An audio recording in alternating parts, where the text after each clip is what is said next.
Welcome friends. Black சீல ஒரு அடிமை கப்பல் போயிட்டு இருக்கு.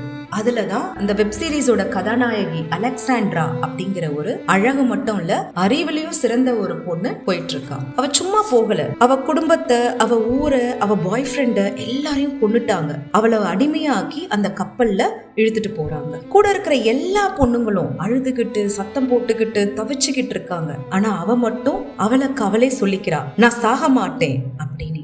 சாக மாட்டேன்னு சொன்னது மட்டும் இல்லாம அந்த கப்பல் கேப்டன், அங்க இருக்கிற சோல்ஜர்ஸ் எல்லாரும் கூடயும் சண்டை போட்டு பயங்கரமா வாயாடுறதுக்கு தகுந்த மாதிரி நல்ல அடியும் வாங்குறா. ஆனா அப்ப கூட அவ அடங்கல. கடைசியா அந்த கப்பல் ஆட்டோமன் கேபிட்டல் கான்ஸ்டோபோலுக்கு வருது. அங்க இறங்கின உடனே அவ கேக்குற முதல் கேள்வி, நம்ம ஆட்டோமன் நரகத்துக்கு வந்துட்டோமா அப்படிங்கிறது தான். ஒரு அடிமையா உள்ள போறவ இந்த அரண்மனைய தலையெழுத்தையே மாத்த போறா அப்படிங்கிறது அப்ப அவளுக்கு மட்டும் இல்ல, யாருக்குமே அது தெரியும். கதையை கண்டினியூ பண்ணலாம்.